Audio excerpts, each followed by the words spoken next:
Chamber of কমার্সের আয়োজনে আজকে যে সভা মঞ্চে উপস্থিত চেম্বার কমার্স এবং অন্যান্য ব্যবসায়ী সংগঠনের প্রতিনিধি পদাধিকারীগণ এবং স্থানীয় সুধী ব্যবসায়ীগণ যারা উপস্থিত হয়েছেন আমার সামনে, এছাড়া অন্যান্য নাগরিকগণ, সবাইকে আমার আন্তরিক শুভেচ্ছা।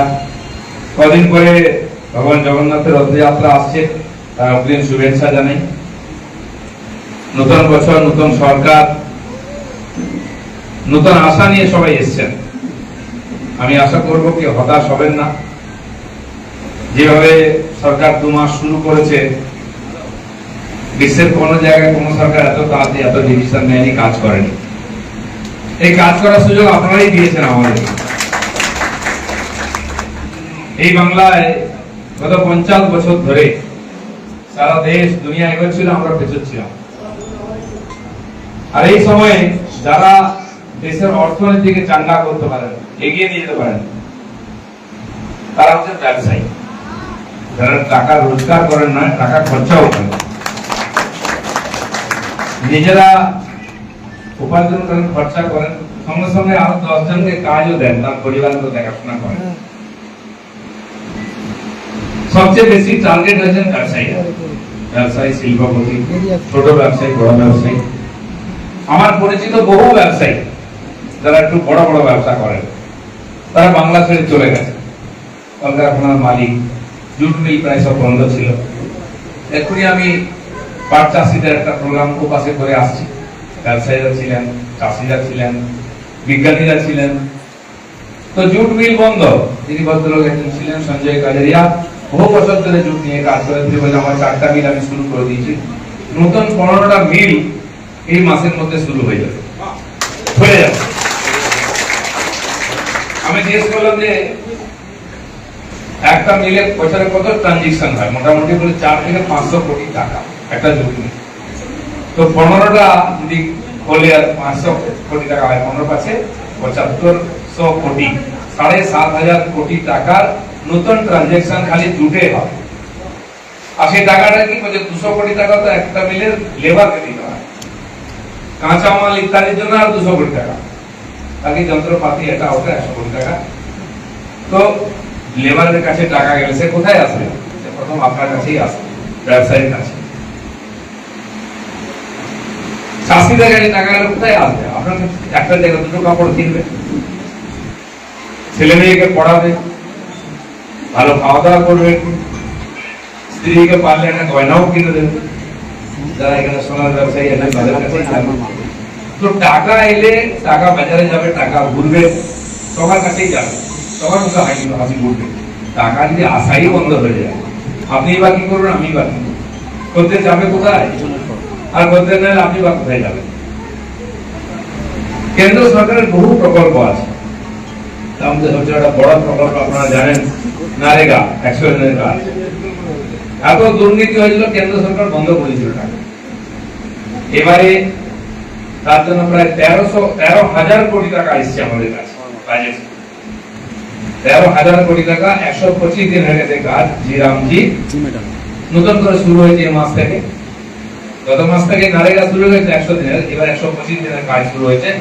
তো 13,000 কোটি টাকা যদি পশ্চিমবাংলার অর্থনীতির সঙ্গে যুক্ত হয়, তো কারা পাবে? সেই গরিব মানুষগুলো, খেটে খাওয়া মানুষগুলো, যারা 100 দিনে কাজ করবে, আর তারা সেই টাকাটা নিয়ে আপনার কাছেই আসবে। 14,000 কোটি টাকা গ্রাম সড়ক যোজনার সঙ্গে যুক্ত হবে, আবাস যোজনার সঙ্গে যুক্ত হবে। তো এই টাকা তো ঘুরে ফিরে বাজারেই আসবে, কারণ বাজারে মানে কোনো একটা ব্যবসা নয়। খাবার দাবার, চাল ডাল, তেল নুন, গয়না গাঁঠি, জামা কাপড় থেকে আরম্ভ করে বাড়ি হলে আবাস যোজনার ইট, বালি, সুরকি, rod, cement, labour, engineer, contractor, সবার কাছেই যাবে। আর এ সব পড়া লোক আমাদের কাছেই আছে। চালের ব্যবসা হোক, সবজির ব্যবসা হোক, কাপড়ের ব্যবসা হোক। তো টাকা যদি বাজারে একবার আসে, সে আপনার কাছে আসবে।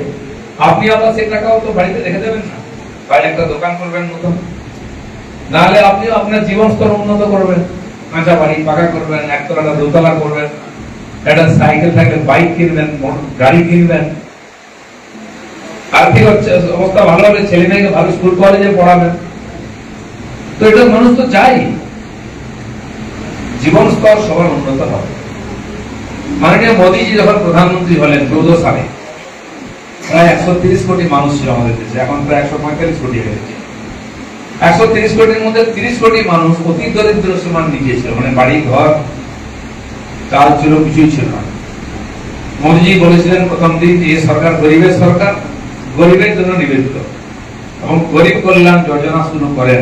তার মধ্যে এই যে 6 বছর ধরে আমরা ফ্রি রেশন খাচ্ছি, 81 কোটি লোক, বাড়ি নাই তো পাকা বাড়ি, পাকা ছাদ বানানো চলছে কোটি কোটি, শৌচালয় নেই, মহিলাদের সম্মানের জন্য কোটি কোটি শৌচালয় তৈরি হচ্ছে, বাড়িতে গ্যাস আসছে। তো সকালে উঠে চা খাওয়ার জন্য গ্যাস, প্রথমে সকালে উঠে বাথরুম যেতে হবে, তার জন্য বাথরুম, শৌচালয়, খাওয়া দাওয়ার জন্য চাল ডালের ব্যবস্থা। বাচ্চারা স্কুলে গেলে, গরিব মানুষের ছেলে মেয়ে স্কুলে যেত না, কারণ যে বাপ মা চলে গেল কোথায় কাজ করতে জমিতে, তার ছেলে পেট পড়ে না, করে বেড়ায়, যাতে কমপক্ষে একবেলা খাবার হয়, দুপুরে খাওয়ার জন্য যাবে, বাবা মা যে যায় স্কুলে, তো 2 ঘন্টা তো পড়বে, কিছু তো লেখাপড়া হবে। অনেক চিন্তা ভাবনা করে খাদ্য, বস্ত্র, বাসস্থান, শিক্ষা, চিকিৎসা, মানুষের যেটা প্রাথমিক প্রয়োজন, সেটা পুরো করার চেষ্টা করেছেন মোদীজি। নাম দেওয়া হয়েছে গরিব কল্যাণ যোজনা। গরিব কল্যাণ যোজনার ফলে আজকে 28 কোটির বেশি মানুষকে আমরা অতি দরিদ্র সীমার উপরে নিয়ে এসেছি। কয়েক লাখ টাকা তারা পেয়েছে সরকারের তরফ থেকে।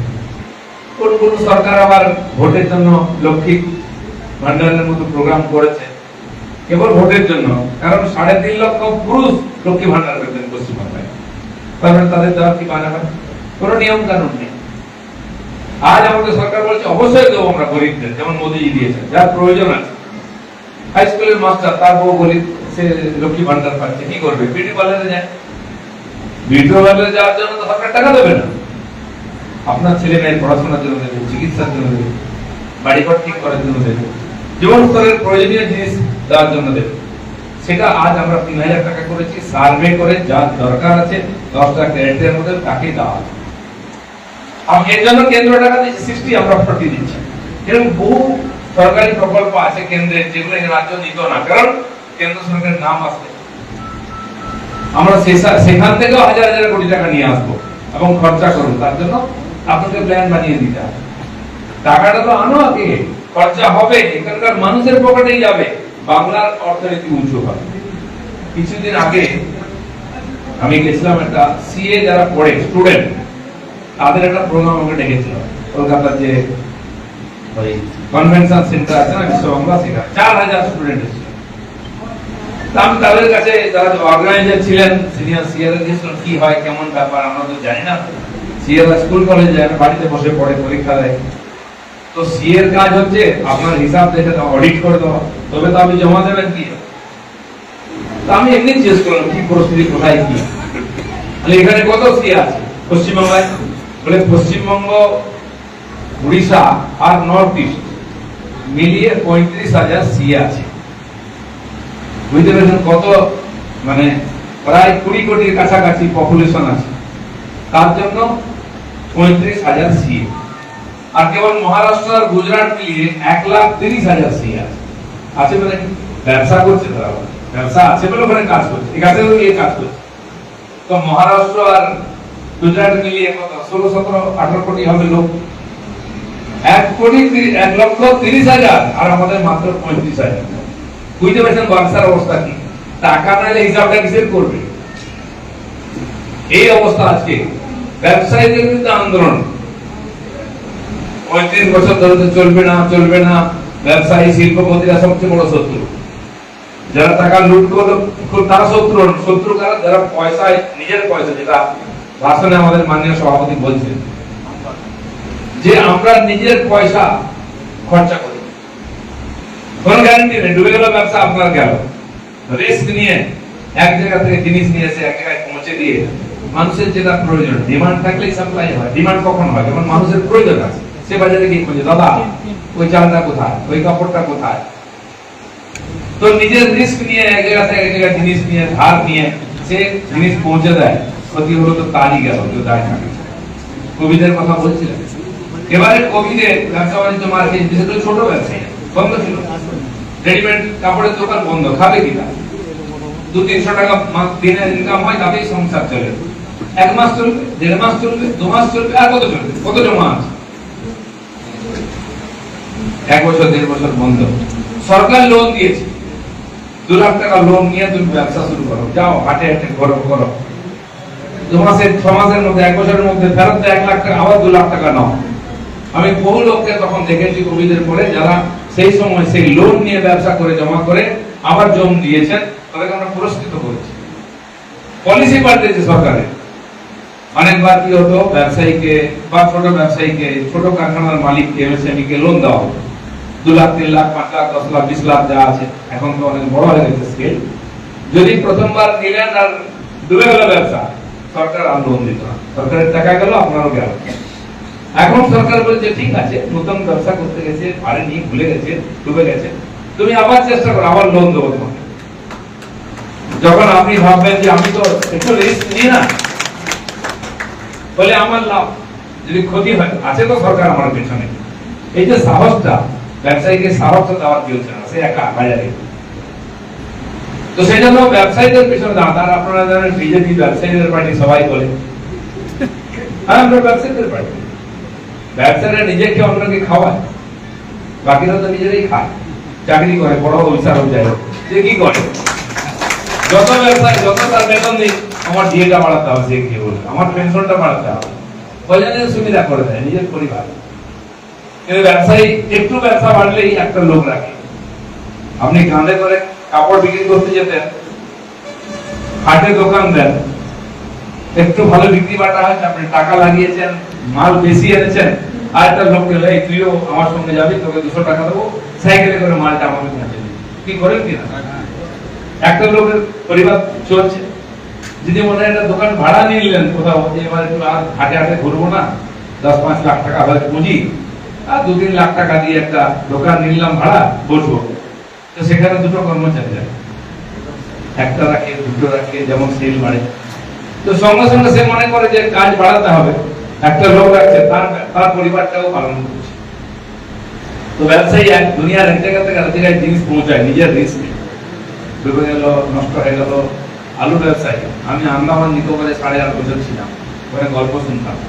আগে আমাদের পশ্চিমবঙ্গ থেকে আলু যেত জাহাজে করে, আর তখন লাল ঝান্ডা চারদিকে, জাহাজে মাল টন টন আলু লোডিং হয়ে গেছে, যেই ছাড়তে যাবে লাল ঝান্ডা, চলবে না চলবে না, জাহাজ ঘাটায় বাঁধা 15 দিন, সব আলু গলে গলে গলে গলে গলে।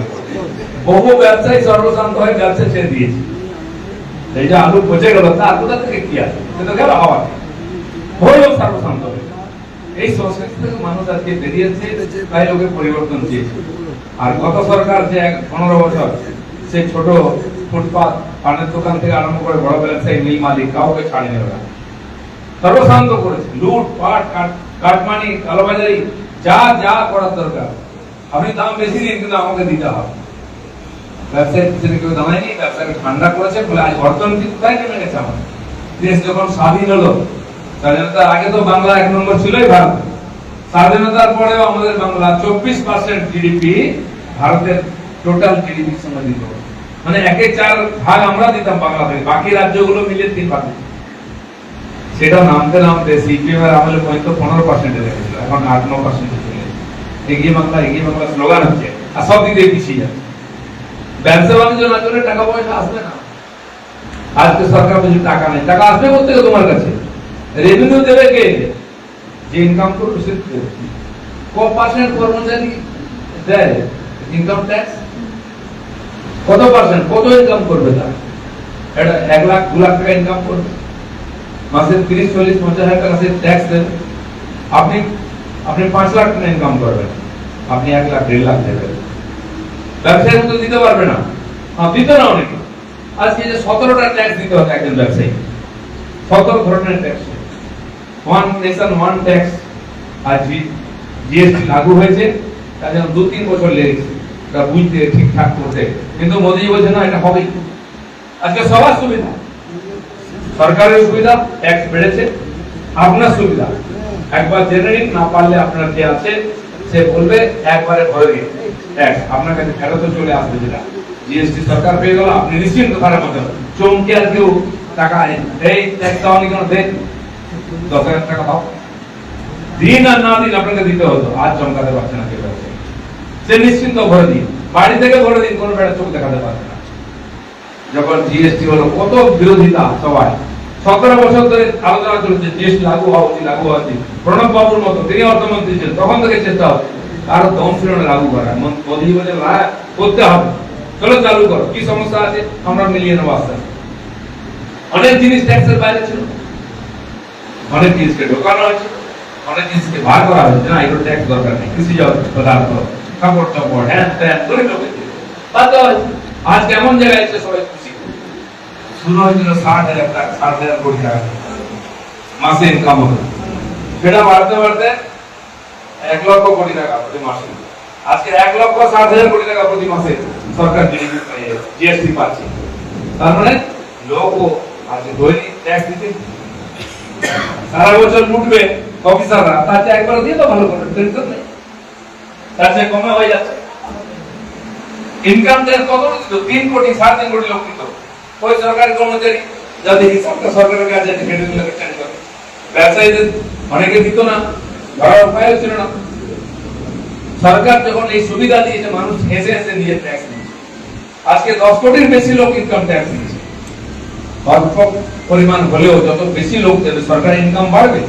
আজ আপনি বাড়ির সামনে জল পাচ্ছেন, বিদ্যুৎ পাচ্ছেন, রাস্তা পাচ্ছেন, এই যে গরিব কল্যাণ যোজনার সুবিধা, গরিব মানুষ সুবিধা পাচ্ছে, কোথা থেকে আসছে? কোনো ধার করতে হয়নি, আমাদের দেওয়ার ট্যাক্সই সরকার দিতে পারছে। প্লাস যে লুট হতো, যে দুর্নীতি হতো, আপনার কাছ থেকে কোনো অফিসার যদি জোর করে নেয়, সেটা সরকারের ঘরে যেত না, তার ঘরে যেত, তার পকেটে যেত।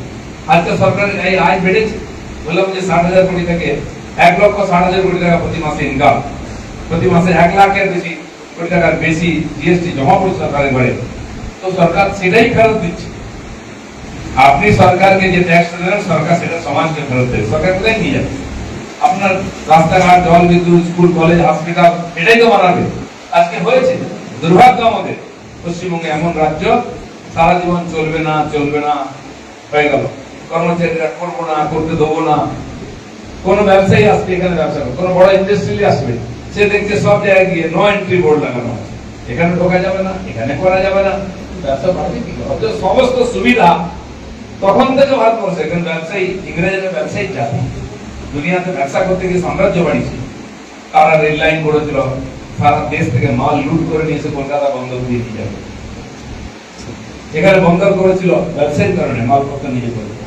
পরবর্তীকালে বিমানবন্দর হয়েছে, হাইওয়ে রাস্তা হয়েছে, গ্র্যান্ড রোড কেন তৈরি হয়েছে? আমরা বেড়াতে যাবো বলে নয়, তাদের মালপত্র আসবে এখানে, এখান থেকে কলকাতা থেকে লুট করে জাহাজে করে নিয়ে যাবে। সেই ইনফ্রাস্ট্রাকচার আরো ভালো হয়েছে, কিন্তু সব সুবিধা ছিল। আজ তো দেখুন, এত বিমানবন্দর, এত ন্যাশনাল হাইওয়ে 4 লেন 6 লেন, এত বড় বন্দর, কি নাই আমাদের? রেলওয়ে, কলকাতা থেকে সব সুবিধা আছে। বিদ্যুতের দাম কম, লেবারের দাম কম, ইজি অ্যাভেলেবল। 40 লক্ষ লেবার আজকে বাংলার বাইরে গিয়ে বিভিন্ন কলকারখানায় চাকরি করছে, হোটেলে কাজ করছে, এগ্রোডোরে কাজ করছে। আমি যেখানে যাই, যে কোনো ছোট বড় হোটেল, সব বাঙালি ছিল। ওইটার বেড়া, রাঁধুনি, টেবিল সাফ করছে, এই কোনো বড় চাকরি করছে না। ওইটুকুর জন্য বুড়ো বাবা মাকে ছেড়ে যেতে হয়েছে বাড়ি ছেড়ে। আমরা চাই তারা ফিরে আসুক, চাকরি বাকরি ব্যবসা করে এখানে পরিবারের সঙ্গে থাকুক, দুর্গা পূজা, কালী পূজা, ঈদ, মুহররম এখানেই করুক।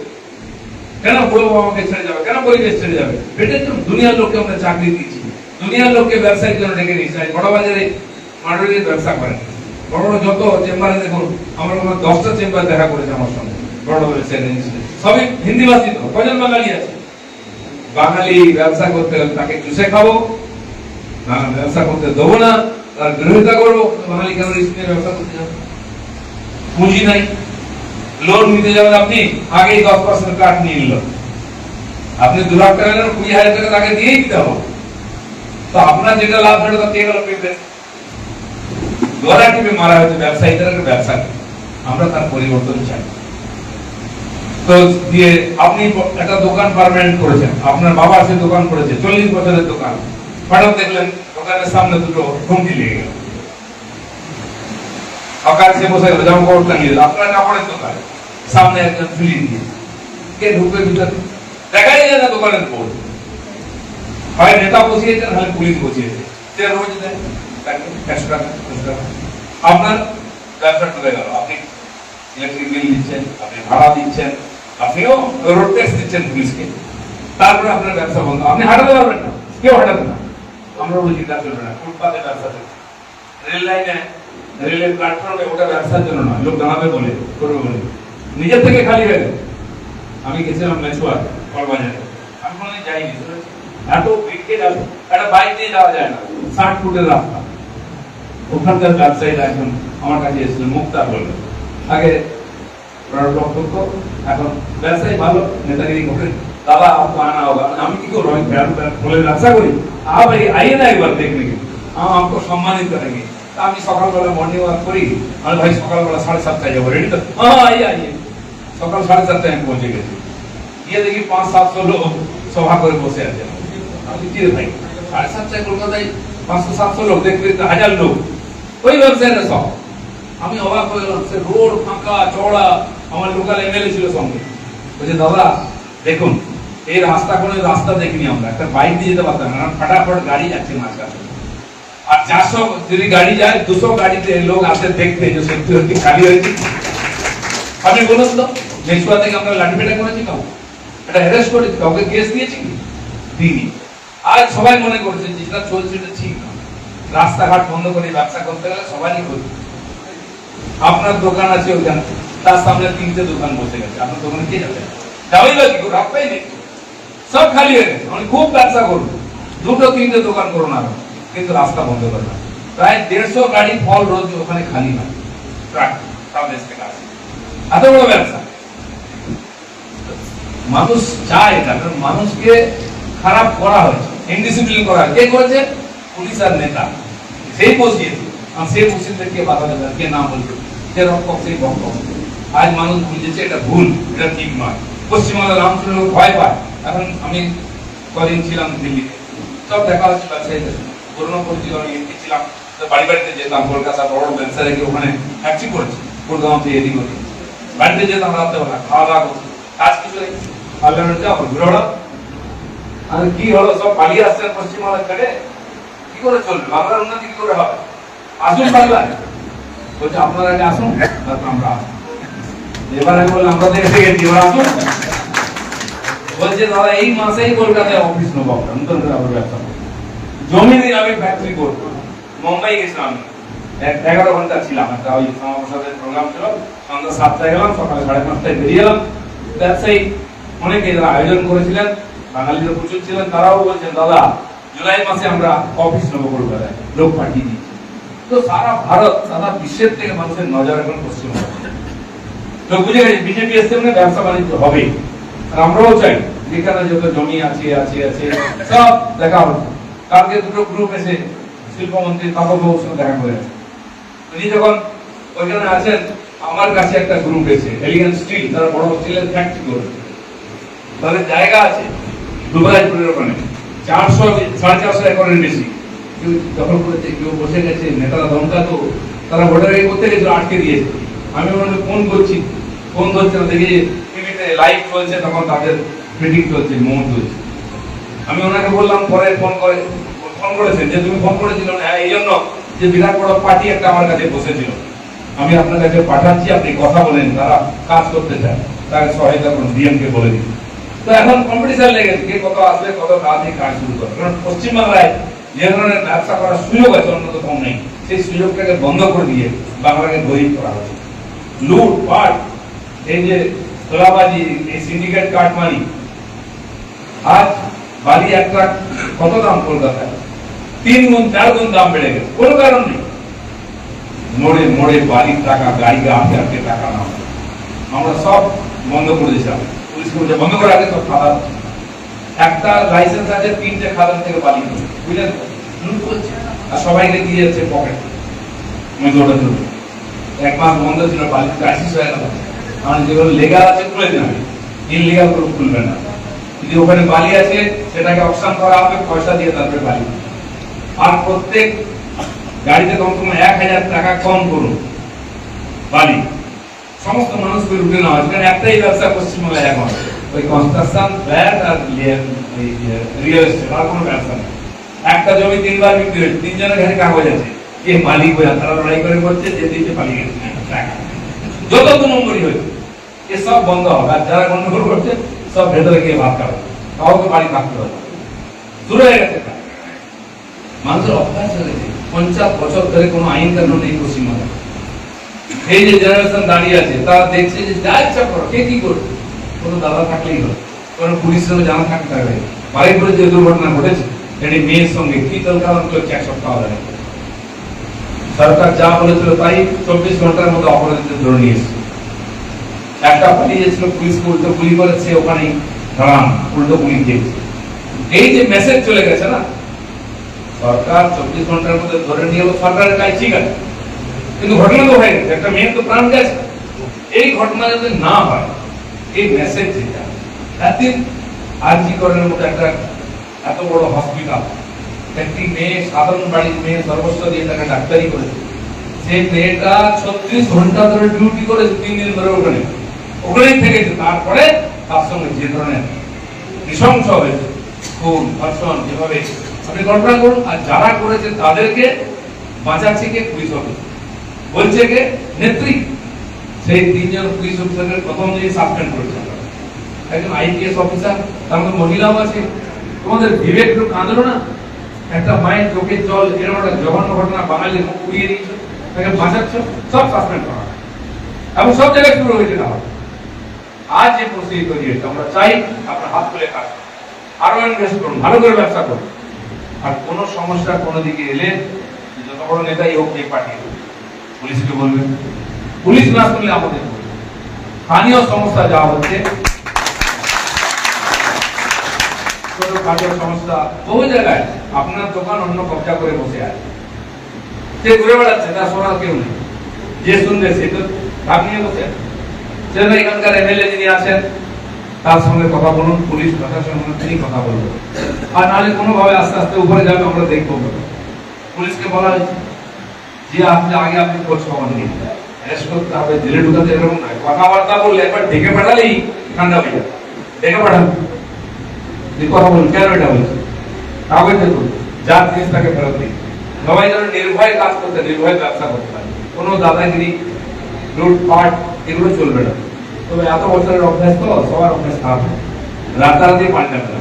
এই যে খুন ধর্ষণ দেখছেন, যে একটা ঘটনা হয়ে যাবে কি বলি, কারণ অভ্যাস হলে অভ্যাস পাল্টাতে মানুষ 50 বছর ধরে অভ্যাস খারাপ হয়েছে, আর 2-5 মাসের মধ্যে অভ্যাসটা ভালো হবে না। কিন্তু শাসনের ভয় থাকা উচিত, পুলিশ আছে, শাসন আছে, তারা সরকার, সঙ্গে সঙ্গে সমাজের মধ্যে একটা পরিবর্তন, এগুলো সামাজিক ব্যাধি, সামাজিক ব্যাধি। সমাজের মধ্যেও ভয়ও চাই, ভক্তিও চাই, পরিবেশ তৈরি করতে হবে যে এই ধরনের অপকর্ম হলে তার সমাজে প্রতিবাদ করে। আপনি জানলেও ভয় আপনি যেতেন না, দেখছেন কিছু একটা হয়েছে, কোনো মেয়েটির সঙ্গে কোনো ব্যবহার, আপনি বলতে গেলে যার জন্য আপনাকে পেটাবে, মেরে ফেলেছে, প্রতিবাদ করতে হবে, পুলিশ দাঁড়িয়ে দেখছে। লোক সমস্যায় পড়লে পুলিশের কাছে যায়, এখন উল্টো, পুলিশের কাছে গেছেন তো আপনি সমস্যায় পড়বেন, আপনাকে ঢুকতে হবে, আপনাকে কেস পেতে হবে।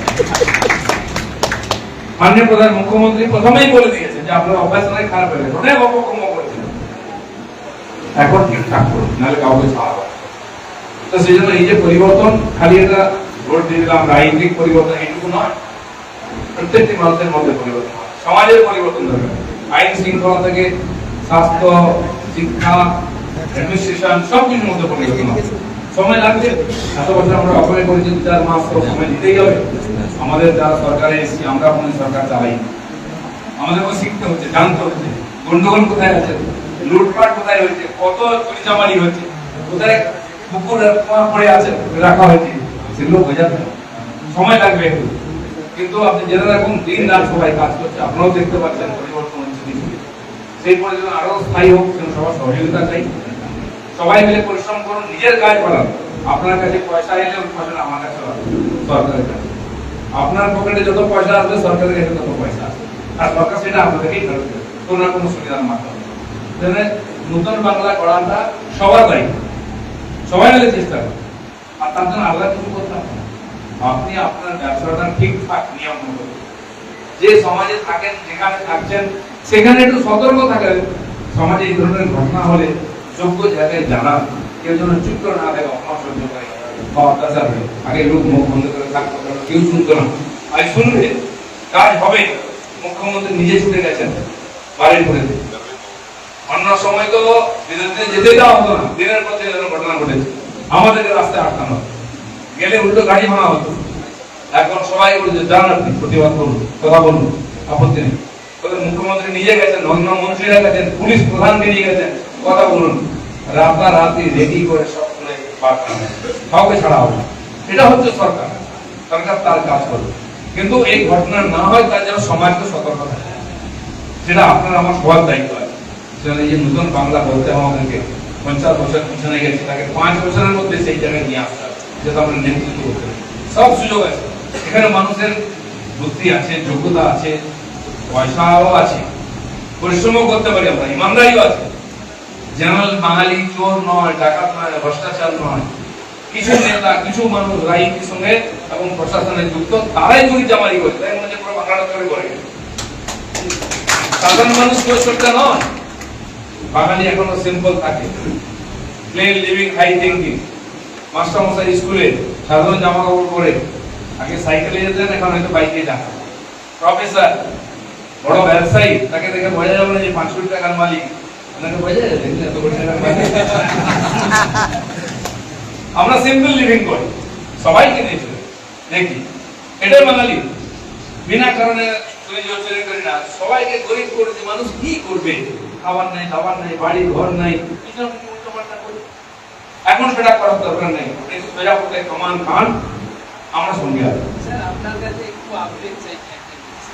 সেটা হচ্ছে আরামবাগের রামকৃষ্ণ সেতুর অবস্থা কি পর্যায়ে আছে এবং আমরা কতদিনে সেতু পাবো? দেখুন, এরকম হাজার সেতু আছে। পঞ্চায়েতের ছোট ছোট সেতু আমরা লিস্ট দিয়েছি, তৈরি হচ্ছে। বড় সেতুর মধ্যে একটা সবচেয়ে বড় সেতু শান্তিপুর থেকে কালনা গঙ্গায় নতুন সেতুর জন্য সরকার অনুমতি দিয়েছে।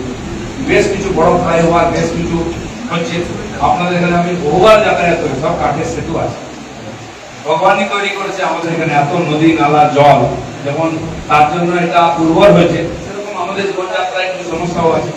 গত এই যে 50 বছর ধরে সেই কাঠের সেতুগুলো আছে, ছোটবেলা থেকে আমি যতবার গেছি এখানে সেই দেখছি, তার কোনো পরিবর্তন নেই। ভেঙে পড়ে যাচ্ছে, গাড়ি যাওয়া বন্ধ করে দিচ্ছে। 50 বছর কিছু করা হয়নি। এইখানকার মানুষ 7 লাখ 8 লাখ ভোটে সেই অনেক বছর হয়ে যেত, আবার ঘুরে ফিরে ঠিক তাই টিএমসি নেতাও জিততেন, কিন্তু মানুষের জীবনের পরিবর্তন নেই। আমাদের এই পুরুষরা আরামবাগ থেকে ঘাটাল আরম্ভ করে এই পশ্চিম মেদিনীপুরের আর এই আরামবাগ এলাকার মানুষ, আমি দিল্লিতে পুরা করোড় বাগ এখানকার লোকেরা কিনে নিয়েছে, সোনার উপর ব্যবসা করে, লেখাপড়া জানে না, 16 বছর বয়সে লেবার হিসেবে কাজ করতে গেছে, আজকে সে সোনার কারখানার মালিক। আমি সেদিন গেছিলাম, ওরাই সম্বর্ধনা দিল আমাকে, অনেক আপনি মধ্যে আসল সম্বর্ধনা। এক একটা লোক কিছু একজনের বাড়িতে গেছি, আমাদের হুগলি আর পশ্চিম মেদিনীপুরের লোক, ঘাটাল এলাকা। অথচ দেখুন তারা বড় বাড়ি করেছে ঘাটাল মাস্টার প্ল্যান, আমি ছোটবেলা থেকে শুনে আসছি, তার কোনো পরিবর্তন নেই।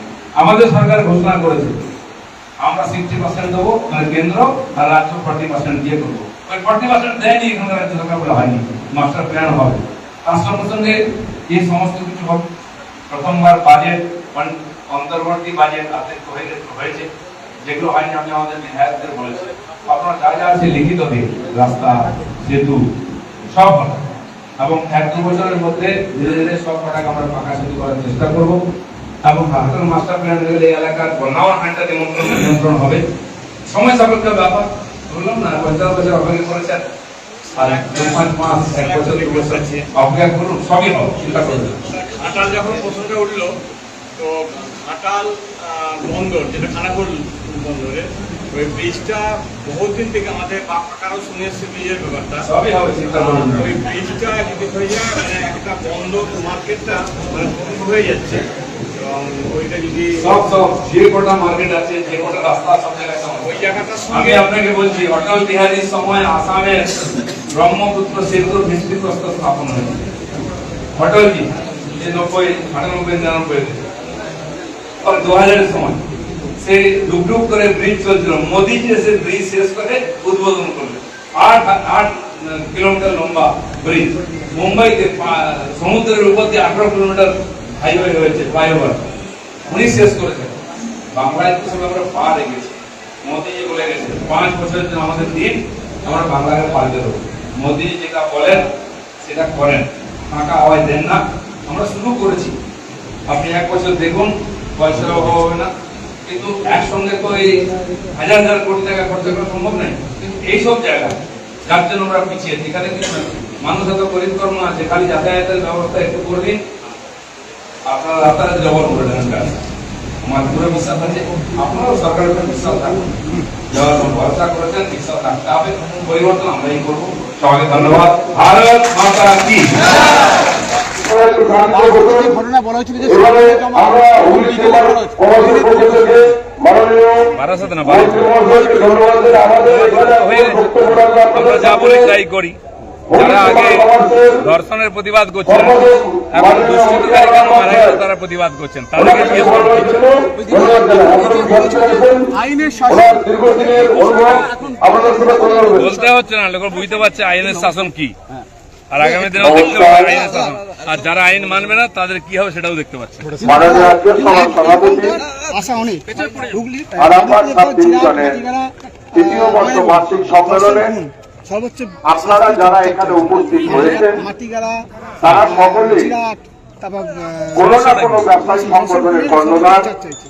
সব বিচার হবে। আপনারা আগেও যেগুলো হয়েছে 15 দায়িত্ববান বছরের জন্য তার জন্য ইনকোয়ারি কমিশন করা এবং হয়েছে। আপনাদের অরুণ মধ্যে মোদিজিকে সামনে অনেক দায়িত্ববোধ এক থাকে একটা কেস খোলা বা হবে, দায়িত্ববোধ আছে। 3 জন আইপিএস সাসপেন্ড কারণ হবে। আপনারা জানেন সবে তো শুরু, দেখুন না কি হয়। যে আপনারা যে সংগঠনগুলো চালান সেই সংগঠনগুলোর নানা রকম সমস্যা থাকে। সিবিআই কোর্ট আমরা তার যারা কাজ ব্যবসা করছে। করি আমরা জানি হয়ে যে গেছে। আমাদের নানা রকম সমস্যা আছে। সেই সমস্যাগুলো আপনারা দেখছিলেন সরাসরি সংবাদ সম্মেলন ফেসবুকে যে লাইভে সমস্ত খবর দেখতে কারণ সবাই আমাদের কাছে অবশ্যই সেই চলে যাবেন সমস্ত সংবাদ সম্মেলন। ব্যবসা এবার হাতের কাছেই মিলবে অত্যাধুনিক ও নির্ভরযোগ্য স্বাস্থ্য পরিষেবা। আরামবাগ, খানাকুল ও পরশুরা থানা এলাকার মানুষদের জন্য এক বড় সুখবর। খানাকুলের সেকেন্দারপুরে গড়ে উঠেছে একটি আধুনিক ও সুসজ্জিত nursing home, lifeline health care. Director Sanjay Palu. এই নার্সিং হোমে রয়েছে 24 ঘন্টা রোগী দেখানোর ও ভর্তি করার সুব্যবস্থা। সঙ্গে রয়েছে বিনামূল্যে অ্যাম্বুলেন্স পরিষেবা। অভিজ্ঞ পরিষেবা ও যত্নশীল ব্যবস্থাপনায় আপনার সুস্থতার নির্ভরযোগ্য ঠিকানা লাইফলাইন হেলথ কেয়ার। যোগাযোগ 9735481158 7432984404।